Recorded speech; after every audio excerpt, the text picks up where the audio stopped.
Okay, it's Rare Whiskey Friday.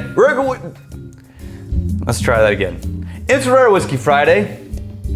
See, I'm kind of torn because on one hand, I've been doing that for so long, like the explanation of the Rare Whiskey Friday, that... I'll tell you what, you had a good run, and you took a run. Oh. Why don't you go take a seat? Oh. Just relax. Oh, wait, and you're going to serve me? Yeah. Just take a load off. Just take a load off. I'm looking... It's fine. I'm meeting you right here. It's fine. It's fine. It's fine. Just take a load off. Wait, no, I need to put whiskey in your glass. No, you're going to bring it to me. I don't know. I'm going to pour it in your glass and bring you a glass. No, I'm going to show you how to do it. Say the thing. All right. Welcome to Rare Whiskey Friday. We're going to go through and sample several whiskeys. Sometimes they're large brands, but more often than not, they are craft brands without a large amount of distribution. If you should be so lucky as to live in an area where you can get your hands on one of these bottles, you're welcome for the review, and thank you to the magnificent bastards who sent us the whiskey. We're going to start with a gift from the Titans of Whiskey. Hey, buddy. Hey. Oh, God, that's terrible. No, we're going to start with a gift from the Titans of Whiskey. Rex, Titans of Whiskey. Daniel in the distance. This is John Rosenbalm and Carmen Keller. Could it be? It probably is. It always is. Quit questioning it. Just go with it.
Cheers, you magnificent bastards. No! Bring it to me! No, Son of a bitch! I'm not going to pour it into your feet. But this is definitely what we're both definitely drinking. Wait. No, we're definitely both drinking. I smell shenanigans. Old 55 sweet corn bourbon. You haven't even opened that yet, you son of a bitch. I don't know what you're talking about. This is definitely, take a smell. Rex, tell me, give some tasting notes. This is definitely Old 55 sweet corn bourbon. I had lumbar support. You had? You made me move. Yeah. Because you're pulling this crap. What did you... No. Was it the dogfish? No. There was nothing wrong with that whiskey. I thought you were going to do like a Kessler or something. No. It's just...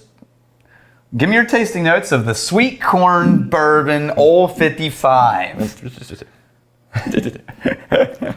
Oh my God, what are you doing? I just wanted to give you a break. Mm-hmm. You obviously did not. Otherwise, I would currently be enjoying lumbar support. Okay, so when this you reach is my age. When my age? Lumbar. Of 38? I'm 40. 39. 40. That's right, you turned 40. I just turned 40. Yeah. Then lumbar support becomes very important. I don't know, I'm at 42. I haven't found the need for it yet. You make a lot of your stationary decision making based on the amount of lumbar support. Fair enough. Okay, so we did a whole run of Old 55s last week. Okay. This we added to today's list. This is sweet corn. Here's the interesting thing about this. This is a farm to glass distillery in Newtown, Indiana, or Newton. This is a unique, special kind of sweet and fruity. They took corn on the cob corn. Sweet corn. Kind of like edible in the grocery store sweet corn. They used that corn to make this bourbon. The sweetness showed up, man. Right? Yeah. Wow, that is like very, very, there's zero base notes. These are big, bright, high, sweet, trebly, springy. And I'm not even getting near as lively. much of the corn dust note as I typically do. No, not at all. And then, you know what this smells like? This does not smell like a 40% ABV whiskey. No, it smells like a slightly, and sour is the wrong word, but I can't find what it's close to. Slightly sour, or I'm gonna say maybe musty. No, I'm gonna say tangy. Tangy. Let's go with tangy. Tangy. Slightly tangy kettle corn. Oh, you know what? I got an even better word. Zesty. Zesty kettle corn. Okay. Kettle corn with butter. Yeah, that, You see what I mean? That zestiness is almost like a citrusy type. Yeah. Yeah. Interesting. Wow. I'm loving how unique this is. Usually I like a nose with a lot more like mid-palate Oh, try it. and bassiness, maybe some gravity. That's candy. But this is like a really unique, high, lively, springy, bright, fresh, sweet nose. This is going to be sweeter than you prefer. I very much appreciate it for how unique it is so far. 100%. I agree with that. This is batch 15. Is it 17? Oh, no. Bottle 113, bottled by a something F. Okay. This is, on the taste, it's even more simpler than what the nose was going to lead me to believe. Yeah. But we're talking about a mass market type of palate. Oh, right down. That Right. flavor and that sweetness. Was it your wife that liked the TX blended because the vanilla note of cappuccino? I don't think she's there was had that. somebody that we talked about. You're like, oh, they really liked this because Right. the vanilla cappuccino. They would love this. Yeah. This is like the candy corn, It's Halloween candy corn version of bourbon. well, I'm not getting the flavor of candy corn, but basically that idea of a very simple sweetness, and it's I'm getting a little bit of vanilla in there, and But it doesn't taste flavored. So don't get that idea. It doesn't taste like it's flavored. It's just so sweet. yeah, and you know it. That was fun. I know this is like a corn thing, Yeah. but it's like a vanilla, and go back to the taste one more time, and imagine a really light, sweet, malty character behind that vanilla. I know it's not malt. Yeah, I know what you mean. That's where I came up with the zest. That I think is slightly sour or musty or something. See, I get that too. Yeah. That tangy. It's hard to describe, That tangy, zesty, almost a citrusy thing. That's fun. Yeah, it's pretty simple on the taste, but there's going to be a tremendous number of people. If they're not necessarily looking for a whiskey to take them on a magical journey where they can pick it apart and, you know, be unnecessarily complicated and tedious with their neat pour of whiskey. Yeah. They just want something that's enjoyable. Then yeah, interesting idea. But also a simple idea. The sweet corn, Yeah. why not just make a damn whiskey out of that? Yeah. It's popular for a reason in its corn form. All right, this is Hillbilly. Hillbilly Bourbon 101. I don't know why they picked that number. And this is from patron saint John Clark. John Clark, Your patron saint of whiskey.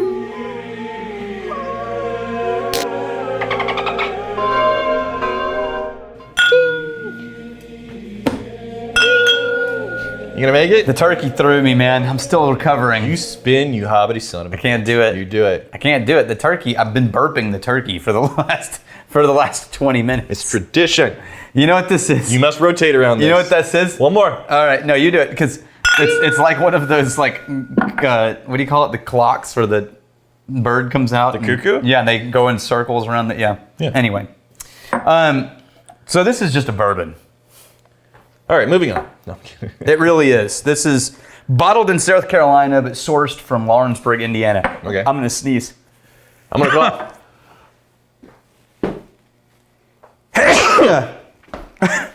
Uh-oh. I don't know where that came from. Maybe you're allergic to bourbon. Wouldn't that be inconvenient? You developed like a late onset allergy to. He's allergic to bourbon. I claim this land for the kingdom of Rexistan. I knew that Team Scotch was gonna really double down at some point in the future. Oh, So I'm not. So you say it's a bourbon. yeah. There's a fairly different angle in a bourbon here. This is There's classic. MGP. Let me put it this way. There's classic notes that I don't typically that I usually find in bourbon that I'm not finding in here. 18% rye, 78% corn. It's not the mash bill So we use. okay, so it's the low, High corn, right? Low rye, high corn. 4% barley. Right. I don't know how old it is, but it's definitely for Americans because it says so all over the bottle. Not finding cherry. Right, which is something I do find in the other mash bills of MGP. Which is the more commonly used mash bill? I think the 21, the one that we use. So the higher rye version. Yeah, the higher rye. Yeah.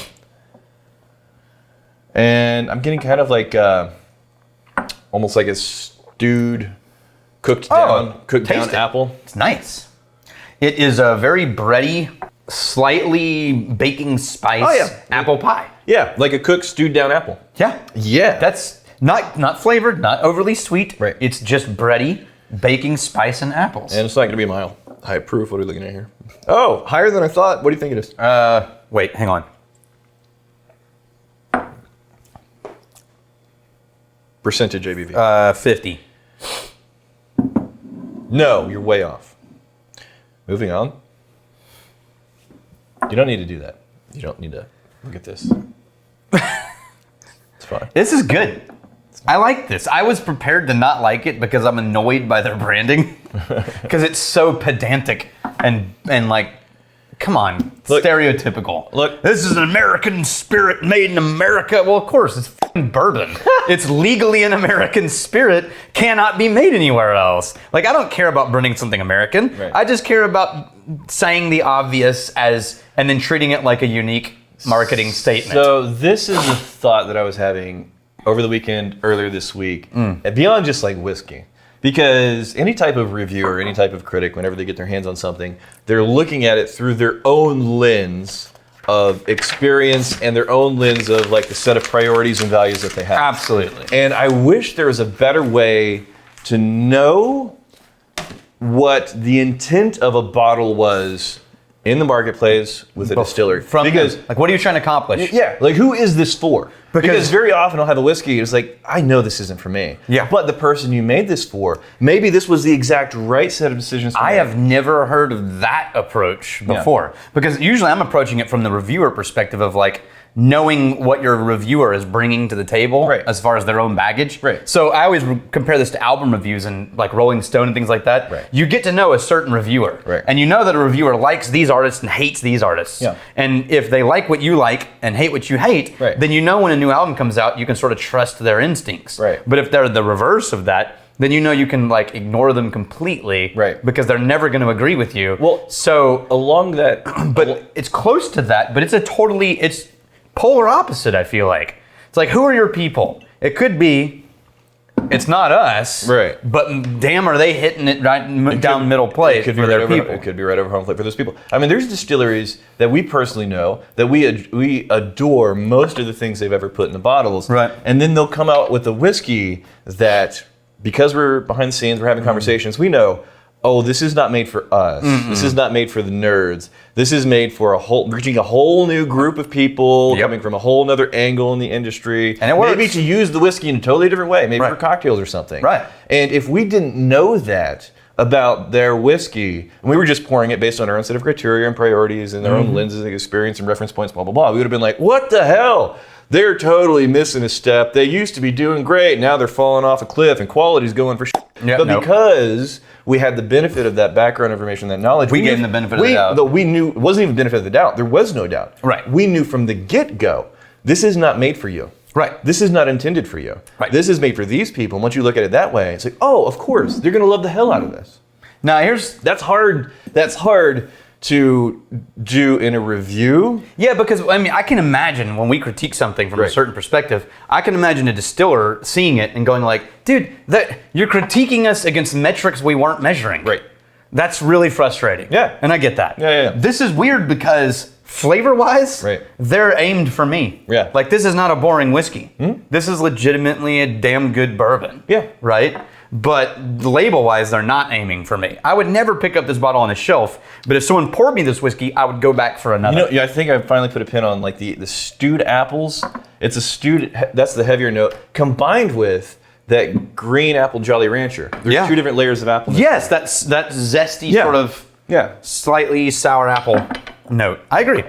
Okay, we're gonna go to Stave Robber from Young and Yonder Spirits. Yes.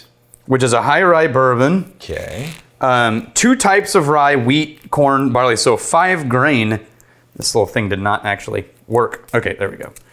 5 grain bourbon made by Joshua and Sarah Opatz. I have no idea how to pronounce their names correctly, but it's fine. And it's a gift from Reed Kiter. Reed Kiter, you magnificent Bastard.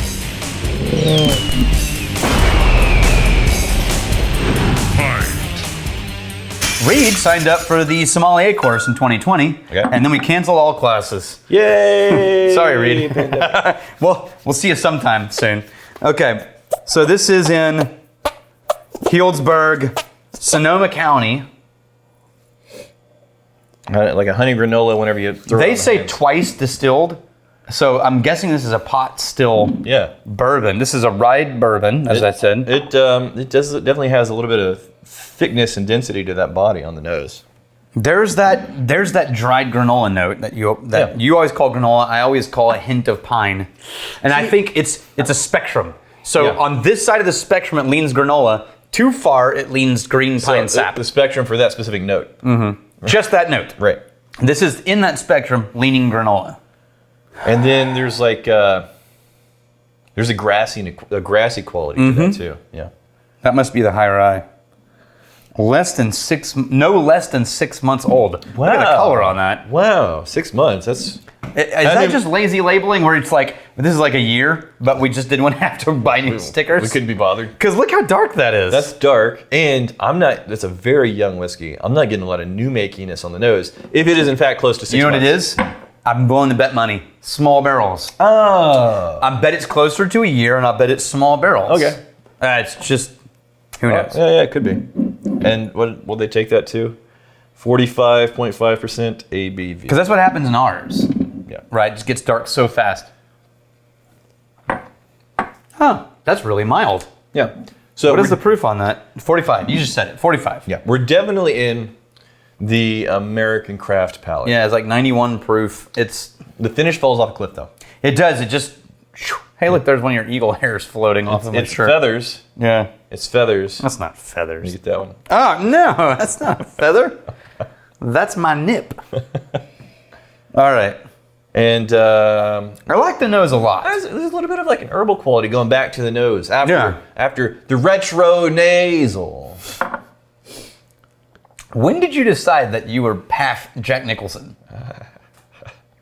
Because I embraced the Irish pirate years ago. Right there. So you also did what you thought was an old lady is actually pervert. Yeah, it could go either way. No, we had the vote. It could go. We Look at the we had a comments. meeting. Look at the look. You weren't there. We called the meeting. We're looking at comments in Yeah. that episode, and people are like 95%. Dude, that's a pervert. That's a pervert. Yeah, You're Southern pervert. You're not a little Hey lady. there. You got a cigarette hanging out of his Hey, You boys like candy? hey, I got your candy right here. All right. And I wish, I think this is probably a result of that young age. The finish is fairly non-existent. Leading up to that, though, I think you It got some nice. starts really round and explosive. Yeah. And then just sinks down. Mm-hmm. It's good though. Well, for the, I- I'm gonna say that.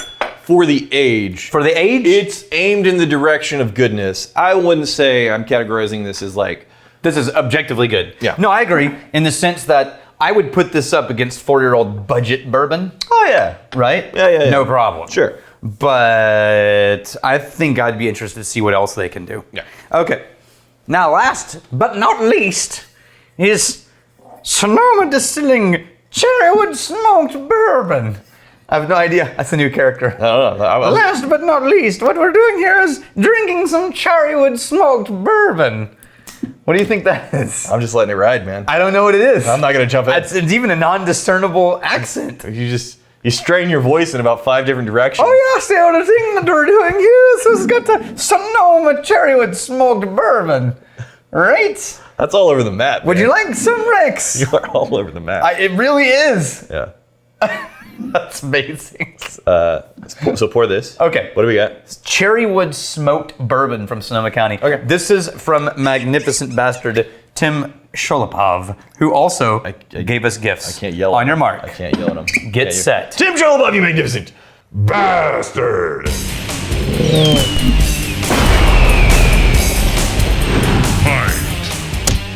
Tim Shulepov. So Sonoma County, this is one of the famed counties in California. Yeah. And actually, that's where the last one we just had is from too. Oh, okay. Stave, thief, barrel, thing, guy, whatever. Okay. Okay. Stave robber. That's Interestingly enough, I'm finding some shared characteristics between the two. Right? Yeah. So we've had Sonoma and we liked them. Yeah. I've never had Cherrywood smoked bourbon. I love people who are doing smoked bourbons. I just think that's so cool. I'm not, okay.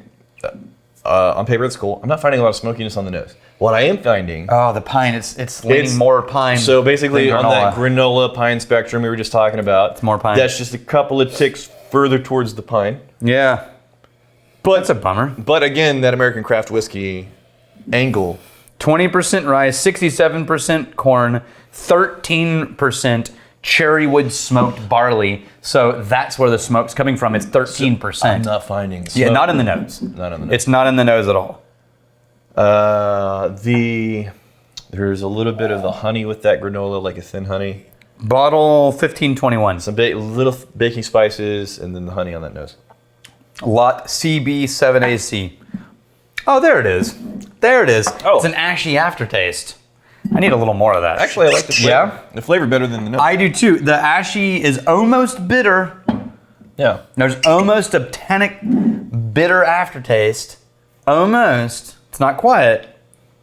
See, I'm still not finding what I would consider the smoke. No, but you know what? You can taste something that you could describe as smoke. But it doesn't reach smoke like Isla. Talking or about the leavings of smoke, like an ashiness. Yeah, there's an almost ashtray. Because I'm not getting campfire. I'm not getting. No, I'm going to say something that it's going to sound bad, but I actually like the way this tastes, so I don't know how to balance that. You know what? Hold on, before you say it. The nose, I'm kind of like, okay. First taste, it's like, oh. Second taste, oh. Yeah, this is growing on me so far. Yeah. So I'm going to say something that could sound bad. Finding a little bit of a cinnamon. But I don't mean it bad. Yeah. Every once in a while smoking a cigar, I'll get sloppy with the set down. Yeah. And it'll roll into the ashtray. Oh, you want to like, hey, you do your meeting, and then I got to do my meeting, and then we come back and we just bonk off and smoke cigars. But my meetings all have to be at my house. I have back-to-back Zoom meetings. I do want to bonk off and smoke cigars. Just bonk off. Damn it. You want to bonk off? I do. Let's just bonk off. You zoom from here, and then we bonk off. All right. Okay. Okay, so I don't know why that's funny. Why is that funny? You know the term bonk off?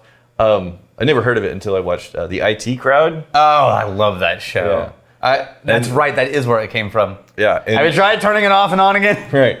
And Roy and his buddy, they bonk off for the day. Yeah. And then they're sitting on the bus, and the guy, he's so excited. And it was like, he's like the one will be down here, we're bonking off! Yeah.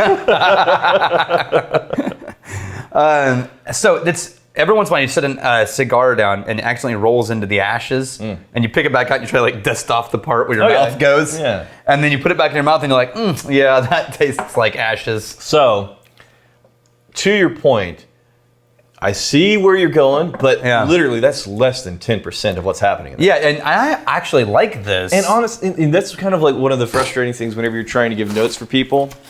It's often hard to get really precise of describing a flavor that you're getting, but also at the same time describing like the volume of that flavor. Yeah. Because sometimes you'll say a note and it'll be like a eucalyptus, but it's like 15 to 20% of the whole palate. Maybe like eucalyptus. People are like, eucalyptus? I hate eucalyptus. It's like, well, it was such a minor accent, and the things that most people are going to find are going to be so much more overwhelming of this eucalyptus note. I think they're describing all those notes when comparing it to their typical bourbons. Okay. And so it's standing out. Okay. But compared to smoky things, it's mild. Yeah. So Tim sent some other gifts. These are trinkets. Oh, nice. For anyone who wants them. Women, children, elders.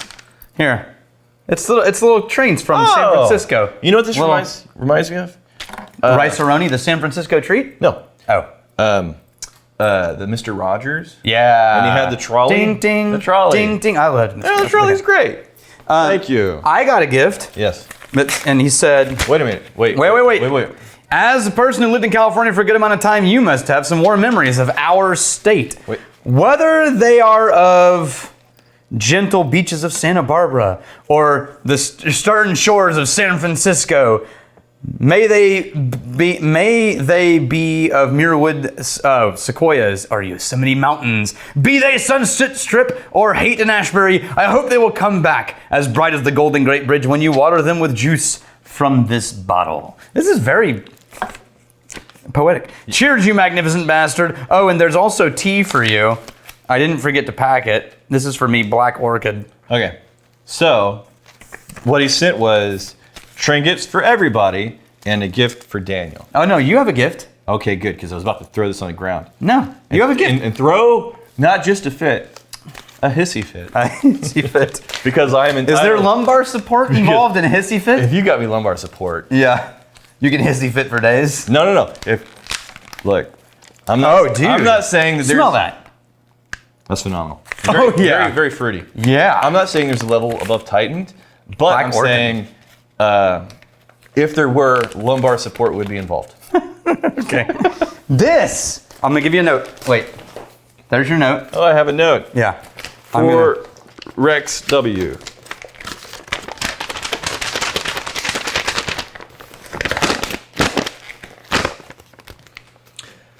I know you are fond of eagles, so I got you a superhero eagle cape. Every mooch should have one. It's washer and dryer safe too. Oh. So for shenanigans. So he obviously knows us. Right.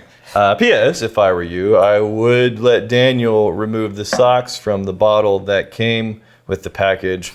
By the time it gets opened, I figured their freshness level, most likely, could best be described as Gorgonzola. I already pulled the socks from the bottles. Did you get the Are you wafting? ready? The wafting? Yeah, there's wafting. Of Gorgonzola. This is your gift. You ready? Oh, dude, this is like an Elvis Presley cape? Yeah. That's amazing. Bum, bum, That's so bum. good. Let's see if I can get it around my fat neck. It's like a child's cape. How do you use that? I'm gonna need an extender. Wait, hang on. I'm gonna need like an airline seatbelt extender for my fat neck. Damn it, I know what's happening right now. Yeah, you do. I regret so much what's happening in the last Let's hope you've shaved your neck recently. I did this morning. Oh, good. Then you're probably going to be okay. There you go. It is a child's cape. That's no Elvis cape. That's a child's cape. It's fine. It's fine. That's it. Thank you, Tim. Is my base turning purple? Isn't that its normal color? I made it a little tight. Oh. I have no idea what you're talking about. It's fine. I'll go ahead and take yours. You probably shouldn't drink anymore.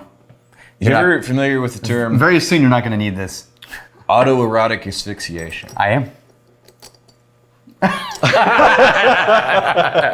Here's to fighting, stealing, and drinking. If you fight me, fight for a friend. Steal, make you steal, your liver's hard. And if you drink, May you drink with us.